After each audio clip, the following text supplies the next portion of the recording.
الحمد لله الذي أنزل على عبده الكتاب ولم يجعل له عوجا قيما لينذر بأسا شديدا من لدنه ويبشر المؤمنين الذين يعملون الصالحات أن لهم أجرا حسنا ماكثين فيه أبدا وينذر الذين قالوا اتخذ الله ولدا ما لهم به من علم ولا لآبائهم كبرت كلمة تخرج من أفواههم إن يقولون إلا كذبا فلعلك باخع نفسك على آثارهم إن لم يؤمنوا بهذا الحديث أسفا إنا جعلنا ما على الأرض زينة لها لنبلوهم أيهم أحسن عملا وإنا لجاعلون ما عليها صعيدا جرزا أم حسبت أن أصحاب الكهف والرقيم كانوا من آياتنا عجبا إذ أوى الفتية إلى الكهف فقالوا ربنا آتنا من لدنك رحمة وهيئ لنا من أمرنا رشدا فضربنا على آذانهم في الكهف سنين عددا ثم بعثناهم لنعلم أي الحزبين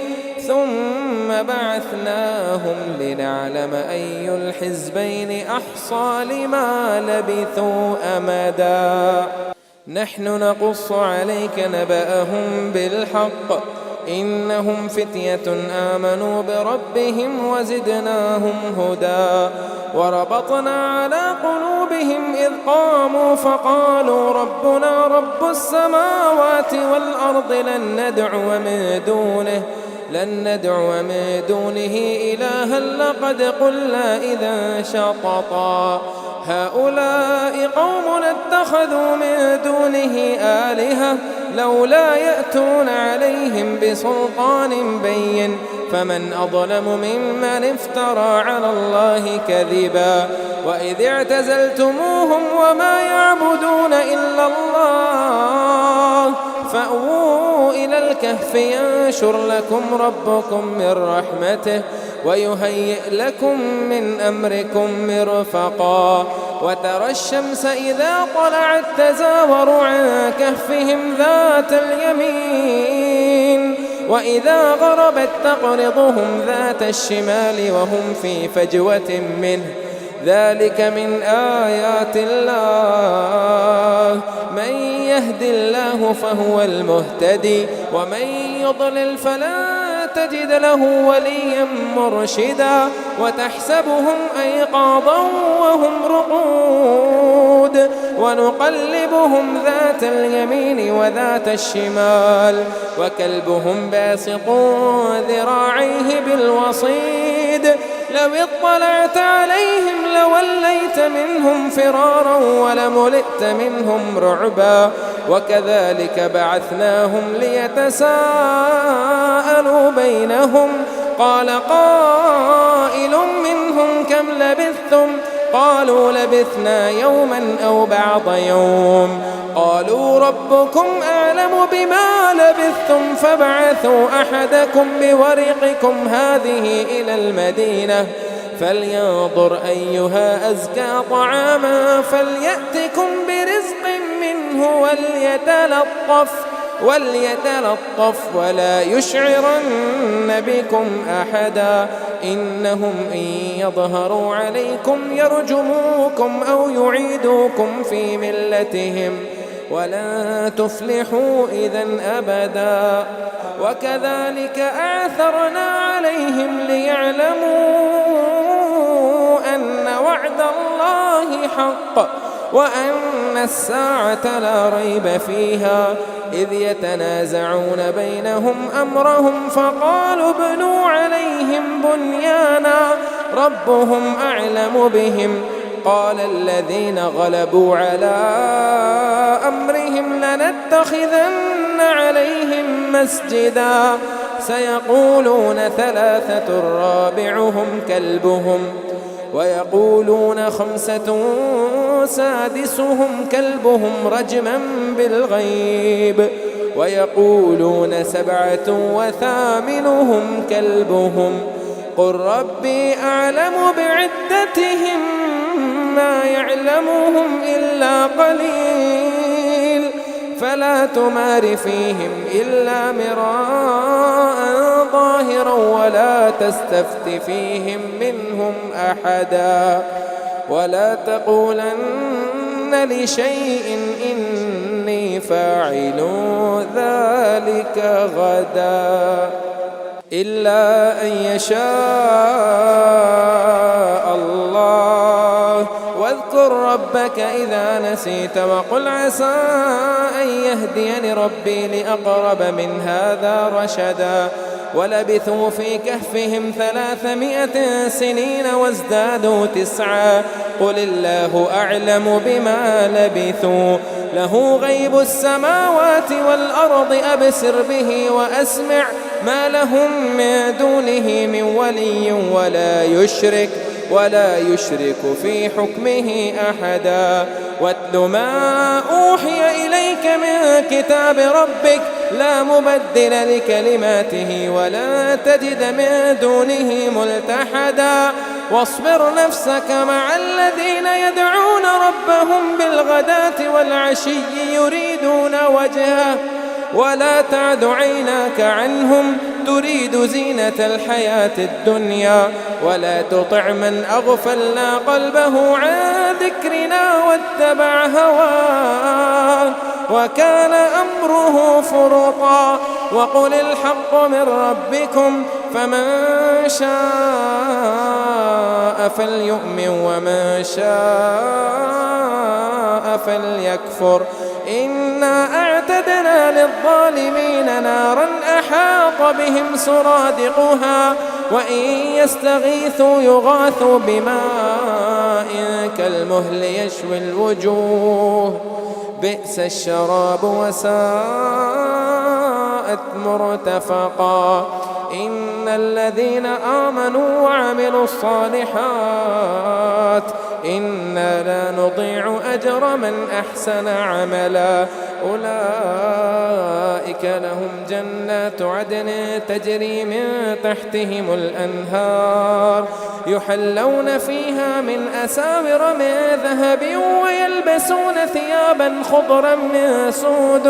خضرا من سندس واستبرق متكئين فيها على الأرائك نعم الثواب وحسنت مرتفقا واضرب لهم مثل الرجلين جعلنا لأحدهما جنتين من أعناب وحففناهما بنخل وجعلنا بينهما زرعا كلتا الجنتين آتت أكلها ولم تظلم منه شيئا وفجرنا خلالهما نهرا وكان له ثمر فقال لصاحبه وهو يحاوره أنا أكثر منك مالا وأعز نفرا ودخل جنته وهو ظالم لنفسه قال ما أظن أن تبيد هذه أبدا وما أظن الساعة قائمة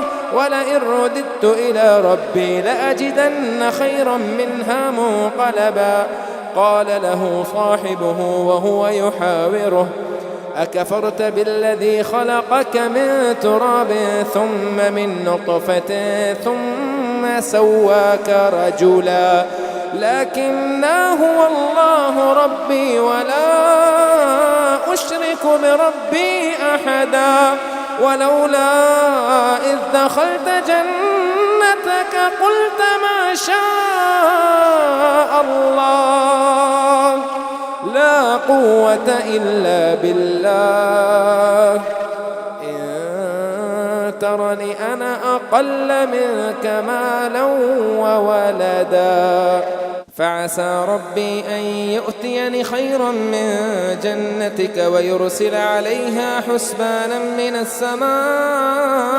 فتصبح صعيدا زلقا أو يصبح ماؤها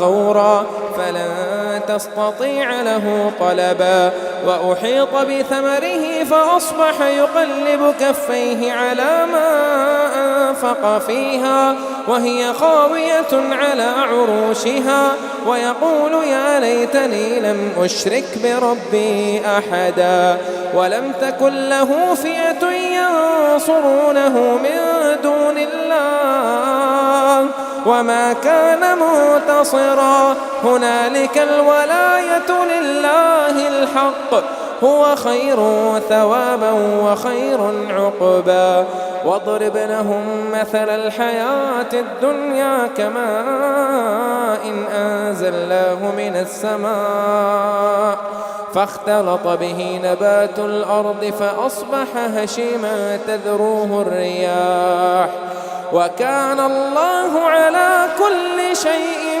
مقتدرا المال والبنون زينة الحياة الدنيا المال والبنون زينة الحياة الدنيا والباقيات الصالحات خير عند ربك ثوابا وخير أملا ويوم نسير الجبال وترى الأرض بارزة وحشرناهم فلم نغادر منهم أحدا وعرضوا على ربك صفا لقد جئتمونا كما خلقناكم أول مرة بل زعمتم أن لن نجعل لكم موعدا ووضع الكتاب فترى المجرمين مشفقين مما فيه ويقولون يا ويلتنا ما لهذا الكتاب لا يغادر صغيرة ولا كبيرة إلا أحصاها ووجدوا ما عملوا حاضرا ولا يظلم ربك أحدا وإذ قلنا للملائكة اسجدوا لآدم فسجدوا إلا إبليس كان من الجن ففسق عن أمر ربه أفتتخذونه وذريته أولياء من دوني وهم لكم عدو بئس للظالمين بدلا ما أشهدتهم خلق السماوات والأرض ولا خلق أنفسهم وما كنت متخذ المضلين عضدا ويوم يقول نادوا شركائي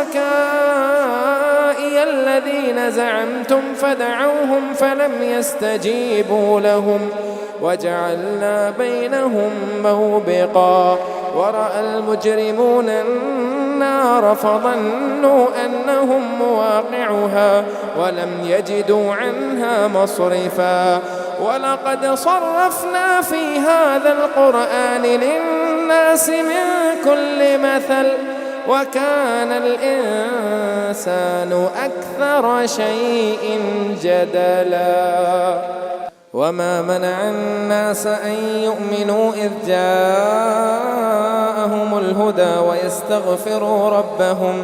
ويستغفروا ربهم إلا أن تأتيهم سنة الأولين أو يأتيهم العذاب قبلا وما نرسل المرسلين إلا مبشرين ومنذرين ويجادل الذين كفروا بالباطل ليدحضوا به الحق واتخذوا آياتي وما أنذروا هزوا ومن أظلم ممن ذكر بآيات ربه فأعرض عنها ونسي ما قدمت يداه إنا جعلنا على قلوبهم أكنة أن يفقهوه وفي آذانهم وقرا وإن تدعوهم إلى الهدى فلن يهتدوا إذا أبدا وربك الغفور ذو الرحمة لو يؤاخذهم بما كسبوا لعجل لهم العذاب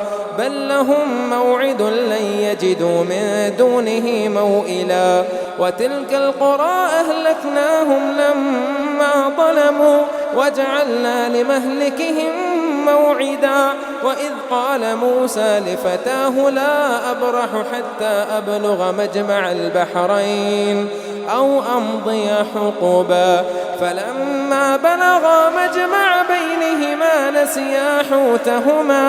نسيا حوتهما فاتخذ سبيله في البحر سربا.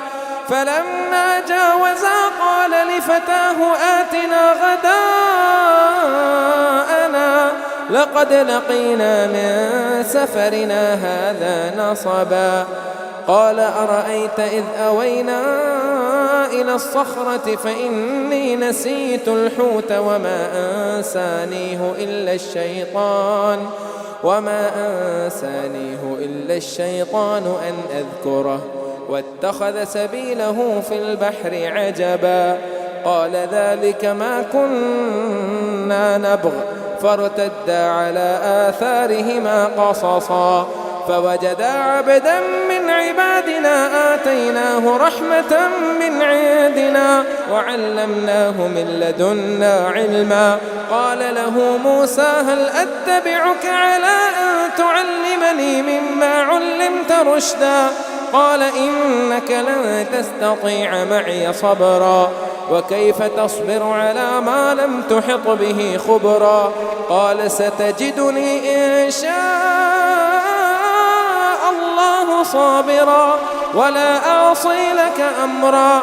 قال فإن اتبعتني فلا تسألني عن شيء حتى أحدث لك منه ذكرا. فانطلقا حتى إذا ركبا في السفينة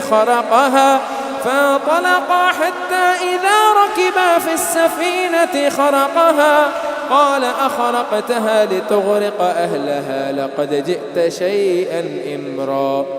قال ألم أقل إنك لن تستطيع معي صبرا. قال لا تؤاخذني بما نسيت ولا ترهقني من أمري عسرا. فانطلقا حتى إذا لقيا غلاما فقتله. قال أقتلت نفسا زكية بغير نفس لقد جئت شيئا نكرا. قال ألم أقل لك إنك لن تستطيع معي صبرا. قال إن سألتك عن شيء بعدها فلا تصاحبني قد بلغت من لدني عذرا. فانطلقا حتى إذا أتيا أهل قرية استطعما أهلها فأبوا أن يضيفوهما فوجد فيها جدارا يريد أن ينقض فأقامه. قال لو شئت لاتخذت عليه أجرا. قال هذا فراق بيني وبينك سأنبئك بتأويل ما لم تستطع عليه صبرا. أما السفينة فكانت لمساكين يعملون في البحر فأردت أن أعيبها وكان وراءهم ملك يأخذ كل سفينة غصبا. وأما الغلام فكان أبواه مؤمنين فخشينا أن يرهقهما طغيانا وكفرا. فأردنا أن يبدلهما ربهما خيرا منه زكاة وأقرب رحما. وأما الجدار فكان لغلامين يتيمين في المدينة وكان تحته كنز لهما وكان أبوهما صالحا. فأراد ربك أن يبلغا أشدهما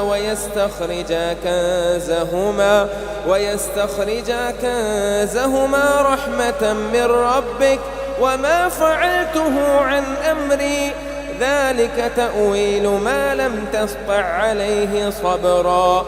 ويسألونك عن ذي القرنين قل سأتلو عليكم منه ذكرا. إنا مكنا له في الأرض وآتيناه من كل شيء سببا فأتبع سببا حتى إذا بلغ مغرب الشمس وجدها تغرب في عين حمئة ووجد عندها قوما. قلنا يا ذا القرنين إما أن تعذب وإما أن تتخذ فيهم حسنا. قال أما من ظلم فسوف نعذبه ثم يرد إلى ربه فيعذبه عذابا نكرا. وأما من آمن وعمل صالحا فله جزاء الحسنى وسنقول له من أمرنا يسرا. ثم أتبع سببا حتى إذا بلغ مطلع الشمس وجدها تطلع على قوم لم نجعل لهم من دونها سترا. كذلك وقد أحطنا بما لديه خبرا. ثم أتبع سببا حتى إذا بلغ بين السدين وجد من دونهما قوما لا يكادون يفقهون قولا.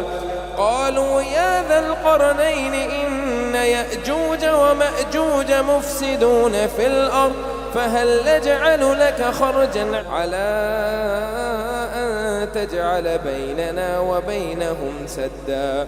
قال ما مكني فيه ربي خير فأعينوني بقوة أجعل بينكم وبينهم ردما. آتوني زبر الحديد حتى إذا ساوى بين الصدفين قال انفخوا حتى إذا جعله نارا قال آتوني أفرغ عليه قطرا. فما استطاعوا أن يظهروه وما استطاعوا له نقبا. قال هذا رحمة من ربي فإذا جاء وعد ربي جعله دكاء وكان وعد ربي حقا. وتركنا بعضهم يومئذ يموج في بعض ونفخ في الصور فجمعناهم جمعا. وعرضنا جهنم يومئذ للكافرين عرضا. الذين كانت أعينهم في غطاء عن ذكري وكانوا لا يستطيعون سمعا. أفحسب الذين كفروا أن يتخذوا عبادي من دوني أولياء إنا أعتدنا جهنم للكافرين نزلا. قل هل ننبئكم بالأخسرين أعمالا الذين ضل سعيهم في الحياة الدنيا وهم يحسبون أنهم يحسنون صنعا. أولئك الذين كفروا بآيات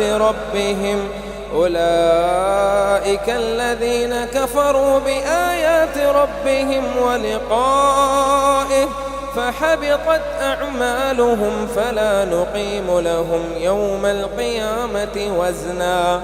ذلك جزاؤهم جهنم بما كفروا واتخذوا آياتي ورسلي هزوا.